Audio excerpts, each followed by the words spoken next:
Welcome back to the Danielle D'Onofrio Podcast. Today we are going to talk about the importance of reducing stressors in your life. Now, this podcast is for people who have survived a dysfunctional childhood and who are now trying to change their lives because they've discovered that some of that baggage from their childhood is getting in the way of them truly thriving in different areas of their adult life. And the reason I am talking to you guys is because I was in your shoes. I am 12 plus years into an intentional healing journey where I have really transformed my life. And the fact that I have been able to transform my life has inspired me to help others who haven't quite gotten to this point yet. And if you're really early in the journey and you're like, life should feel a whole lot better than it does right now. Like, why am I struggling so much? Why is it that I, can't get up the nerve to start that business or change jobs like I keep saying I was going to? Why can't I stop yelling at my kids? How come I'm in these, poor relationship behaviors with my friends or with my spouse or with my family? Like, what's going on? Why can't I seem to get out of these difficulties? I am here to share with you about my journey so that you can gain insights and tools to apply to your journey. So I'm here to help because I was in your shoes. And one of the things that is really important that I learned in the very beginning and I have applied to my journey throughout the last decade plus is that as childhood trauma survivors, as people who came up in a dysfunctional family system, it is really, really important in our adult lives now that we reduce stress and we actively work, we get creative and we actively work to reduce stress and create as much peace as possible. And the reason for that is because our nervous systems have got to calm down.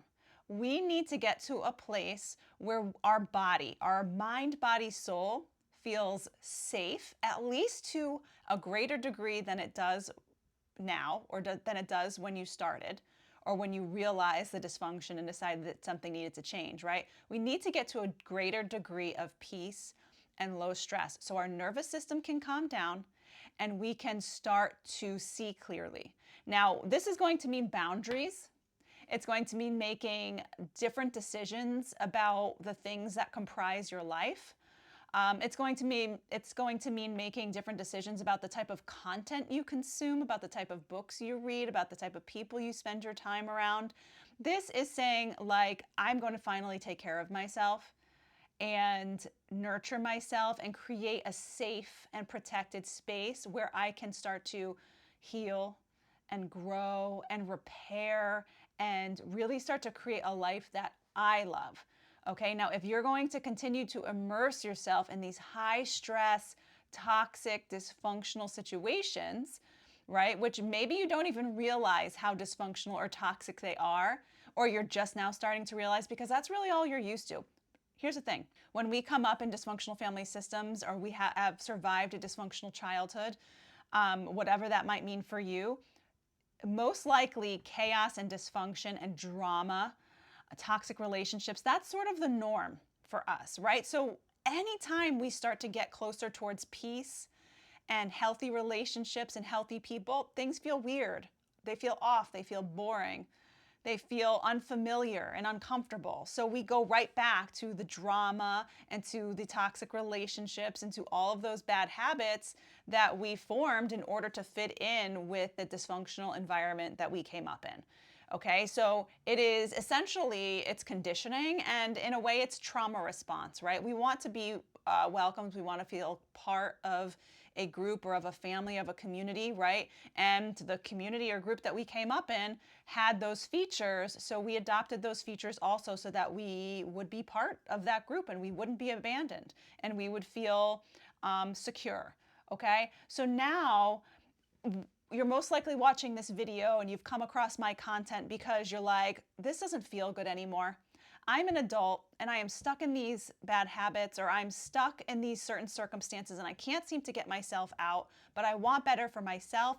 I want better for my own family. I want to break the cycle. How do I start to do that? And now I have an ebook, a free ebook that I want you to download. There's a link in the description below. Go ahead and grab that. That's going to give you a primer on my methodology, which is called the Rehab for Everyone Lifestyle Approach to Healing and Personal Development. That is essentially an outline of how I have transformed my life. And I wrote it about, maybe let's say 7 to 10 years into my journey. I started writing it about 4 or 5 years ago. And what I wanted to do was really start to piece together the puzzle of healing and personal development for people who've come up in dysfunctional circumstances, because it kind of can be a mystery, right? There's lots of information out there, but it's really hard to find the exact answers and like a path towards how we do this. And so this is my work to put that path together for you guys. Now,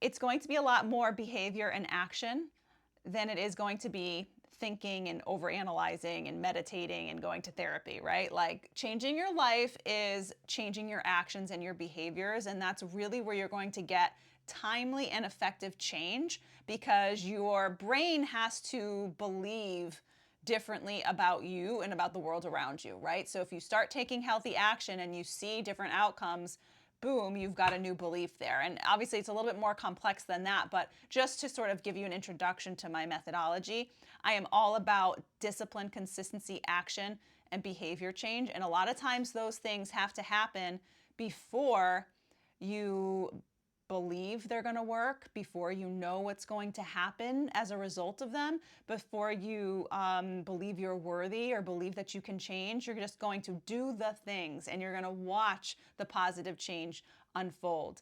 Now, the reason I call that out is because we're talking today about reducing stressors and trying to create a peaceful, nurturing space for your healing journey. And one of the reasons that's so important is because most likely if you are anything like me at the beginning of the journey, you've just now realized that much of your life is kind of controlled by your dysfunctional conditioning, by false beliefs, and by trauma responses. So let's use this as an example. If you are a newer parent, right? Let's say you have kids, in toddler age and below, and maybe they're a little bit older, let's say maybe 5 or 6 and below, and you're realizing that the parenthood is really hard and it feels harder for you than it does for other people.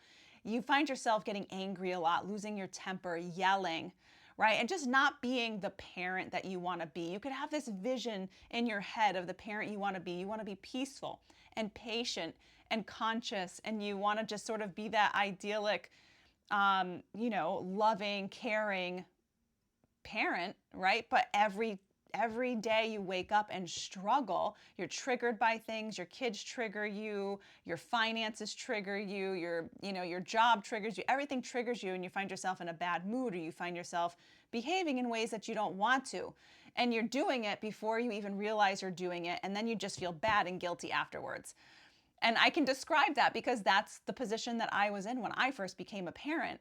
And what I realized was that you can't just decide to control your trauma responses and your conditioning and have that work. It's not just like a decision where you're like, I'm not going to do that anymore when I wake up tomorrow.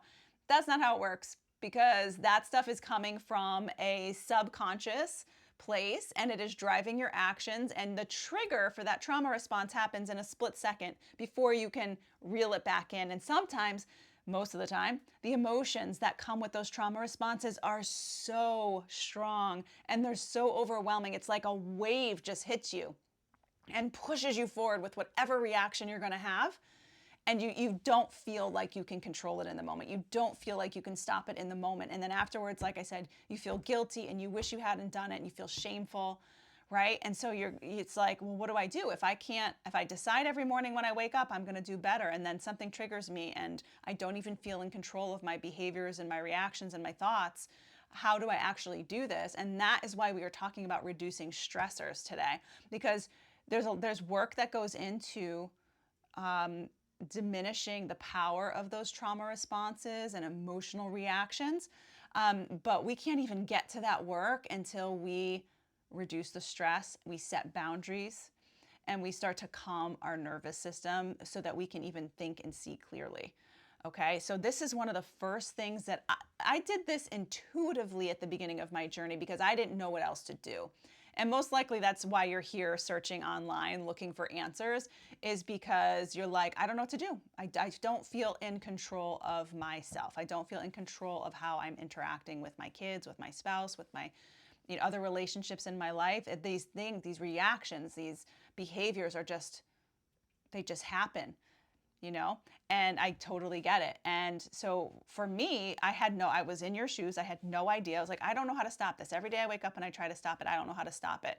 And the only thing I could think to do was to become more peaceful, like to try to embody peace at a greater level. And that was really a new concept to me, because my whole life was, I started this journey at around the age of 28, and my whole life up until that point was survival.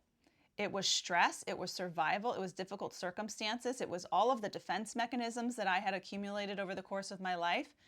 And then all of a sudden I became a mother, a wife, and then a mother, and I was in your shoes. I did not feel in control. I didn't feel happy. I felt very irritable and moody, and like not acting like the person that I wanted to be, and not sort of creating the life that I wanted to create. Like I could make my life look good from the outside with a good job, and the appearance was great. I knew how to do that because that's one of the ways I survived coming up as a kid. That's one of the ways I avoided being abandoned as a kid, was through performance and image and external, at the external view of who I am, right? But on the inside, there was always just this tumultuous emotional environment. And if you're a parent, or that the second that your first new baby comes into the picture, it's just there's a lot of raw emotion involved, and it's very difficult to keep all of that old baggage stuffed under the surface. A lot of it just starts to come to the surface, and I think that's why the entry into parenthood is such a catalyst for a lot of people, is because we're like, oh man, we can't hide this anymore. And oh man, this is going to affect my kids and my new family if I don't figure out what's going on. And so the only thing I had any awareness of or any access to at that very early beginning stage of my journey was like, I need to be more peaceful, right? And it doesn't sound very complex or intellectual, but it was just like, I need more peace in my life. I want to be a peaceful person. And what I did at that point was I was like, I feel like it was just such a basic, I had just such low awareness of anything related to healing and personal development. So I just went to the first most accessible thing that was in my periphery, and that was, I want to be more peaceful. And I, for some reason, connected that to like 3 specific things. I connected it to yoga and meditation. I connected it to healing crystals. No idea why. I don't even remember if I had any history of like knowledge of healing crystals and that whole sort of alternative, what is it called? Alternative whatever. And I also like essential oils, like aromatherapy and stuff like that. So that is sort of where the very beginning journey began for me. And so I started practicing yoga and meditating at my house. I did it while my youngest was in daycare, and I was working from home, and I'd have lunch breaks, and I would just use my lunch breaks to do a little bit of yoga, to meditate. I bought some healing crystals just to like be around things that were supposed to be associated with peace.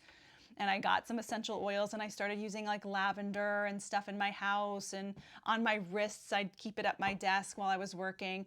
And yeah, I was grasping for anything that could possibly calm me down and make me feel more inner peace. And it really started to work. And I said this in my last podcast episode, but when you ask yourself the question about what you need, you're going to get an answer. Your intuition will give you an answer. And for me, at that very early moment, the answer was just start cultivating peace. Do whatever you have to do to cultivate peace. And I just connected that to yoga, crystals, and essential oils. And I don't even use crystals and essential oils very much now in my everyday life. And I honestly don't even practice yoga that much in my everyday life now. But at the time, I did dive into my yoga practice and those other alternative practices. I ended up doing a yoga teacher training because I am not a person who kind of tiptoes into anything. I kind of just like, if I decide I'm going to do something, I decide to like, I just jump right in. So I didn't just start practicing yoga. I decided to train to become a teacher. My teacher training was hugely transformative. One of the probably the biggest transformations of my life was going through yoga teacher training and just sort of starting to learn about myself and how to be present with myself and how to notice what's going on in my body and in my mind and how to work through those things and to take back control, right? So if you're moving through a yoga practice and you feel discomfort, you still keep, you honor the discomfort and you pause if you have to, you decide if you can keep going, you push yourself to meet your edge in different ways.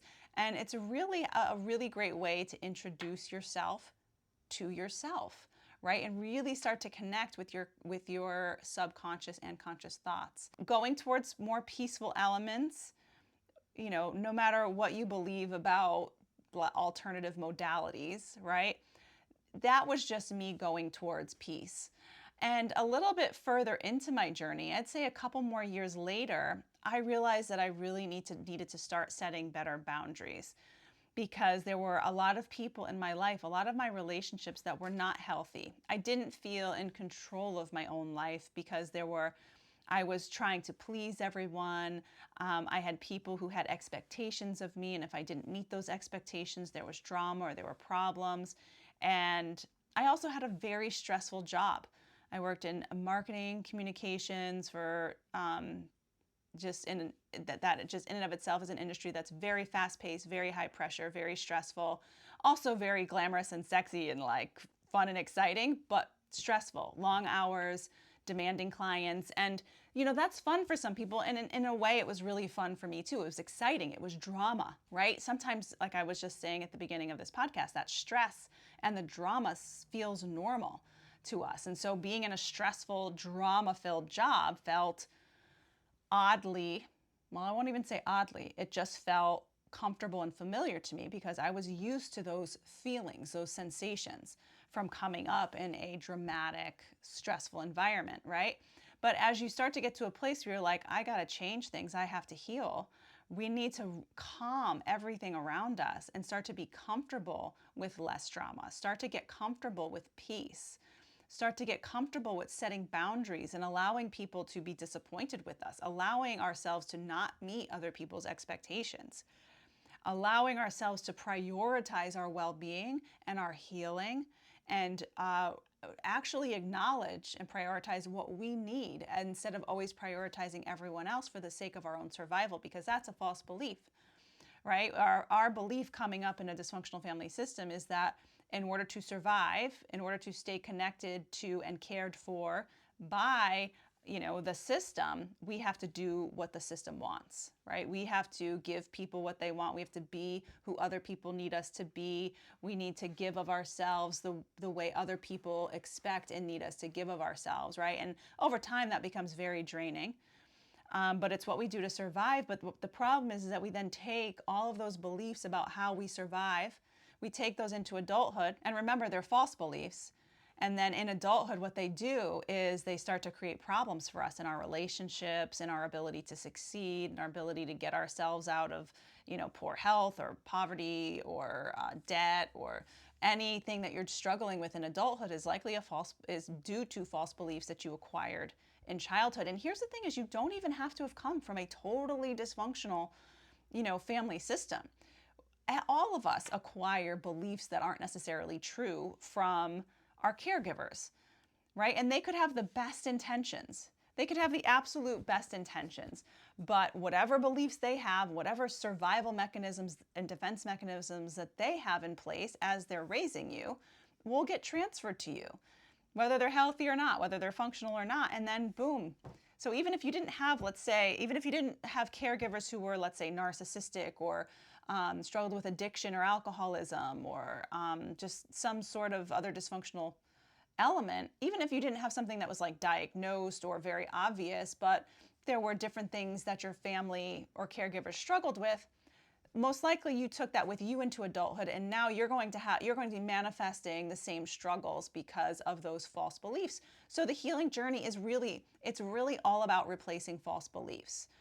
but we have to calm down. We have to like pause in our lives in order to be able to get in touch with what those things are.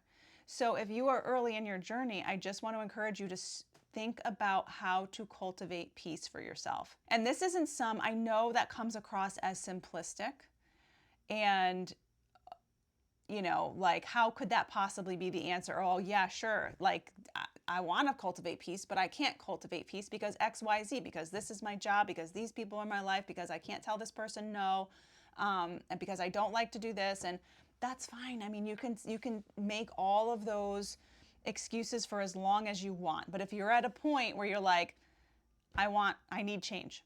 I need this for myself. I need it for my family. I need it for my kids. Like, something has got to give. Something's got to change. And you don't know what else to do. Think about how to cultivate peace for yourself. Where can you set boundaries with people? Okay? Who is causing issues in your life? Where do you feel like you constantly need to meet other people's expectations, but it doesn't feel good for you anymore? Or you feel like you're being used, or people are being too demanding, right? Where is that happening in your life, and where can you put a stop to it? Right? We're not going to get into a lesson on how to set boundaries right now, but there are plenty of resources. You can download the ebook and get a primer on my methodology. You have to think about that. If your job, it causes you a lot of stress, start looking for a new job. Even if you have to take a pay cut, even if you have to downsize your home, or put a temporary pause on the thoughts of getting the bigger home, or living a more expensive life, right? If you can even if it requires downsizing, spending less, changing jobs, disappointing people, you've got to do whatever it takes to reduce your stress.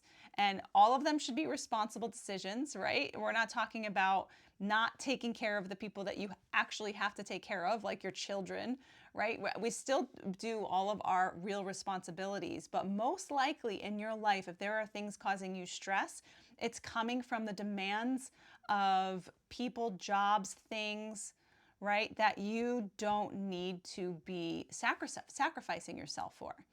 Right? It's you just haven't yet in your adult life set the boundaries with those people to say, I'm not doing that anymore. I'm sorry. I'm a grown adult, and that's not something I want to do anymore, and it's actually not my responsibility to do it anymore.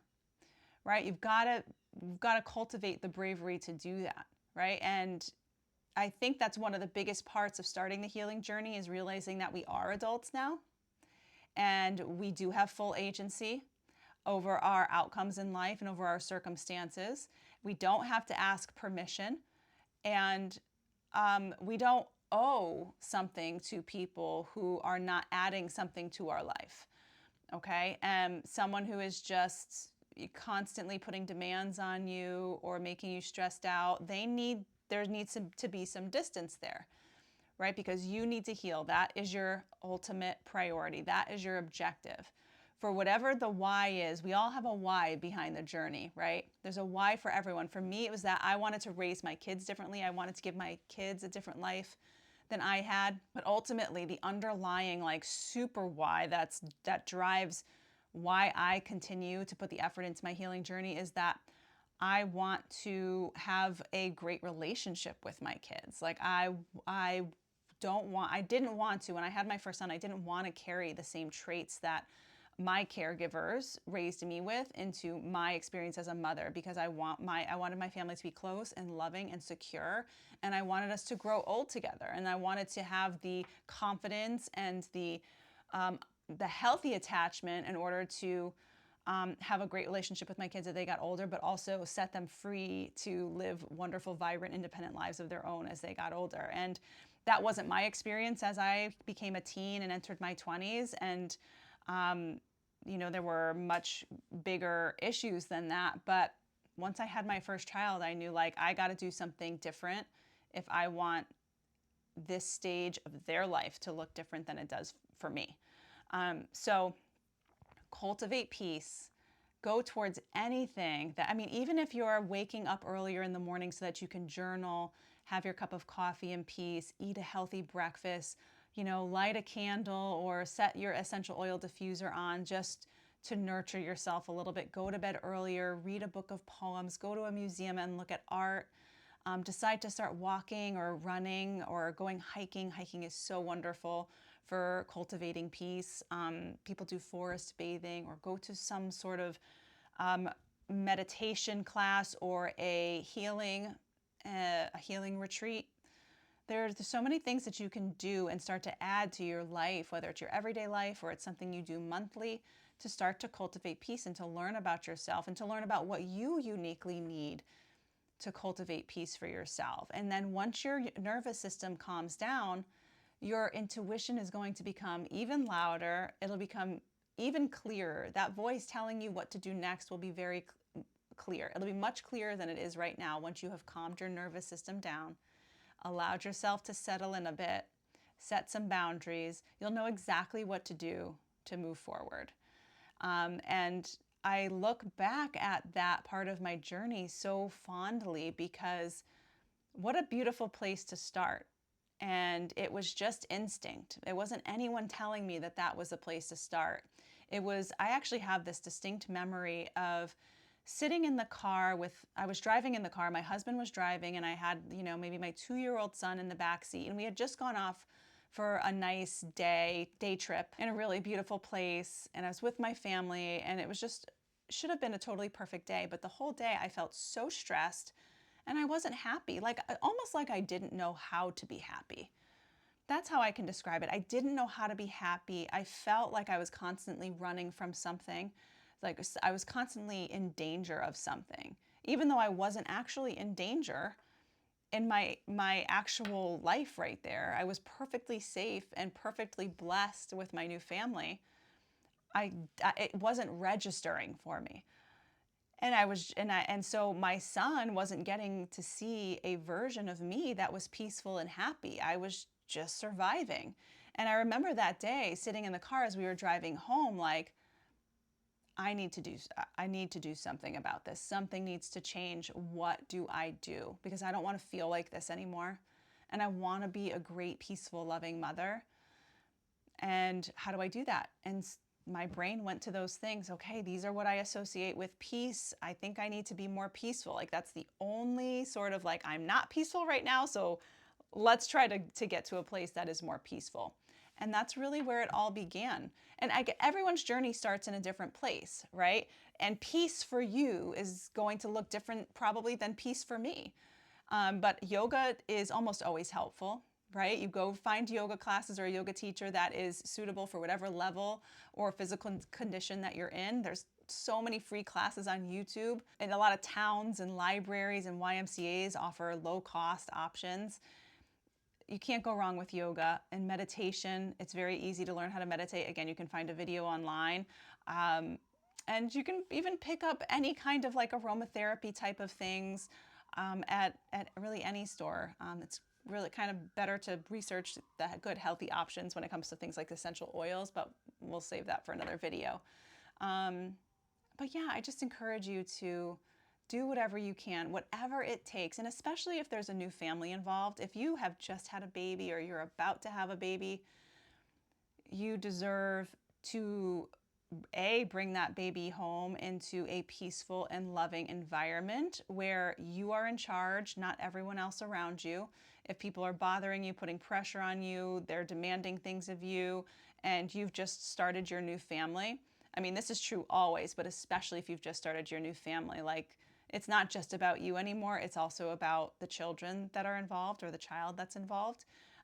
So it's time to start making different decisions. It's time to start putting your foot down and taking a stand for yourself and saying, I can't do this anymore. I'm not going to do this anymore because I deserve better. My children deserve better. My spouse deserves better and deserves a better version of me, right? And in order to do that, we have to do things differently. There's a quote, nothing changes if nothing changes. I don't know who said it. I don't know if anyone knows who said it. Maybe it's just a cliche thing that people say. Nothing changes if nothing changes. If you'd like your circumstances to just stay as they are and you want to keep feeling how you feel and your outcomes to continue sort of cycling the same outcome, right? It's just you keep finding yourself in the same habits and the same trends.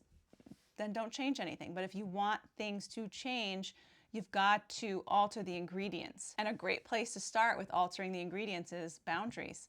What happens when you set boundaries is you create space for better and more healthier people, things, experiences, right? It's really hard if it's like, I remember describing my life early on like we were gridlocked. I was in this gridlock traffic with all of these toxic, dysfunctional, stressful, drama-filled elements in my life. Like there was no place for me to move differently.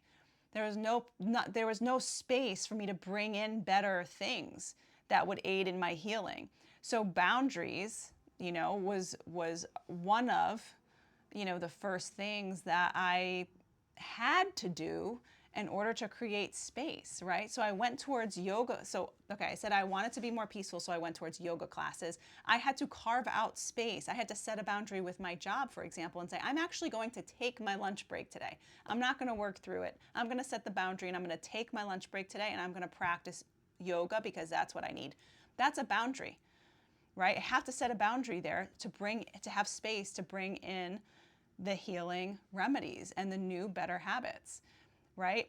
Eventually, I had to start setting very strong boundaries with the people in my life because I just wasn't happy. I was constantly needing to meet everyone's demands and expectations, and I did not have 1 ounce of space to start to consider what I needed. What time did I need? What space did I need? How did I want to even raise my child? How did I want my family life to be? I didn't have time to even consider those things because I was so busy meeting the needs and expectations of the people around me. And so boundaries had to be set so that I could have a chance to breathe and figure out how to take care of myself, right? So the boundaries and the peace go hand in hand because what you'll find is, like I just said, you need the boundaries to create the space to bring in the good. And now I'm at a place in my life where my everyday life is very peaceful. It's been a decade of the healing journey for me, a decade plus, maybe 12, 13 years of me actively designing what my life needs to look like in order to advance my healing, but also in order to move towards the life that I want ultimately. My life is so peaceful now, it doesn't look anything like it did more than a decade ago. It's really kind of amazing. And like I said, that's one of the reasons that I am so inspired to share my story and journey with you, is because I'm like, oh, I did it. Like I actually did it. And it wasn't easy. There was a lot of hard decisions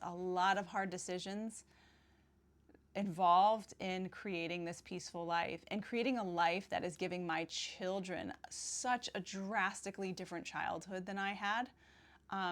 That doesn't come easy. And I wish I could say it came easy, in the marketing world, when, people are talking about, selling your book or selling your course, of which I want to do. People always say, talk about the transformation. Like, people don't want to hear about the work. They don't want to hear about what they have to do to get to the transformation. And like, I get that. I understand that that's how marketing works. But I want you guys to understand, especially if you're very early in the journey, to understand that the work, it takes a lot of work, and it's not easy. It's very uncomfortable. You're going to have to disappoint people and set boundaries that other people don't like. And you're going to have to learn to prioritize yourself and be able to move towards the things that you need, and have people maybe criticize you for it, shame you for it, guilt trip you for it, walk away because you're no longer serving their needs. Like, those things can be very difficult to deal with. They're actually healthy in the overall scheme of things because you don't want people in your life who don't support you, right? But that feeling of having people walk away or having people criticize you or judge you can be extraordinarily uncomfortable, especially if you came up in a dysfunctional system where shame and guilt are sort of normal tools used to manipulate people, and something that you've always tried to avoid and in order to survive. Like, it's one of the hardest things. It's one of the hardest things that we deal with as survivors who go on this journey. So it is uncomfortable. It does take a lot of hard work. I still look back to some of the changes that I've had to make in my life, and I wish I didn't have to make them. I wish it weren't the reality that I've had to set the boundaries that I've had to set, that I've had to cut off certain relationships, that I've had to leave certain jobs. Like, I wish it weren't the reality that I had to do those things in order to heal and get better, but it is the reality. And there's grief that comes along with it, but there's also a lot of joy and gratitude, because I know that I wouldn't have been able to change my life and give myself and my family, my children, a better life if I hadn't done those things, which very much feel like sacrifices, but they're not sacrifices. They're very responsible, intentional, brave steps that we have to take to get to this point. And so, yeah, I mean, there's always this conversation, among the trauma healing or childhood trauma healing space, online with either practitioners or survivors, where it's like, my trauma didn't make me stronger. In fact, and the whole idea is that, like, some people say, well, what I went through made me stronger. And people who are very attached to their trauma love that conversation. And I understand why, right? Because no one deserves to go through traumatic experiences or dysfunctional childhoods. No one deserves that, right? But if you choose to go on the healing journey, if you choose to pursue this journey, you will absolutely become stronger. You'll become stronger than your current self, but you're also going to become stronger than really anyone else who has not pursued the journey, because the amount of awareness and strength and self-belief that you're going to cultivate is going to put you at a major life advantage. You're going to be able to see things differently than most people see. You're going to be able to do things that some people don't believe they can do. Everyone can do it, but a lot of people don't believe they have to do it. And people who haven't grown up in difficult circumstances, I mean, that's a true blessing, right? But there is also a blessing in having the need to go on a healing journey that is so beautiful and gives you such a deep understanding of life and relationships and your own self-worth. So we may have been victimized, but we are not victims, okay? We absolutely have the power to heal, and it's really just one step at a time, embracing the fact that this is a lifelong journey. Like, our true selves are going to unfold as they unfold, and it's going to happen over time. But in my methodology, I teach you practices that will help you start to realize timely change. Things that you can do that is going to ignite change that you can see day over day, which I know is important to you, right? None of us want to hear like, oh, it's going to be 50 years until you start to see some tangible change in your life. No one has time for that. And that would anyone even progress on that journey. When we say it's a lifelong journey, the fact that it's a lifelong journey just means that you are going to see more and more change. You're going to unravel your layers and see more authentic versions of yourself. It's going to be more and more. It's just going to compound over time. So it's a really beautiful unfolding of the healing journey. But you will see immediate change if you put in the work. And I think one of the best things that you can do is to tap into insights and stories and tools from people like me. There's other people online also who have been through it, and we know sort of what things look like, what works, and we've got the tips and tricks, right? That's really, once I started to cultivate more peace in my life, I had the propensity to go online and to search out other people who had been through something similar to me and to gain insights from them. And that was a huge stepping stone into the progress, into healing and changing my life. So I'm really happy to be here with you guys.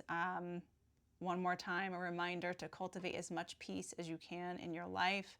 Download my free ebook, which there's a link in the description below, which will give you an overview. It's a 6-page PDF, so it's not long to read, but it'll give you an overview of my methodology. There are 4 pillars to the methodology: boundaries, movement, exploration, and energetic self-care. Within those pillars, there are a number of practices, and essentially what it is it's like a system. It's a system that you can work in your everyday life to turn your actual everyday lifestyle into a healing lifestyle that will every day transform you from the inside out. And the reason it's a system is because we have to work the system. We have to take the actions. We have to install the habits to start to believe and think differently about ourselves. And as our belief system changes as a result of new actions and new habits, right, our identity starts to transform and we see ourselves and the world around us in a completely different way. And one of the things that I am really just reveling in right now at a decade plus into my journey is that I'm very calm and at peace and happy, just as is. I have a level of contentment that I didn't even know was possible a handful of years ago. And it just gets better and better every year. And I want this for you too. Okay, so thank you again for tuning in to the Danielle D'Onofrio Podcast. If you're new here, I'd love for you to subscribe. If the video was helpful, I'd love for you to hit the thumbs up and leave me a comment below. Let me know if you have any questions. And I will catch you in the next episode. Thank you so much. Bye.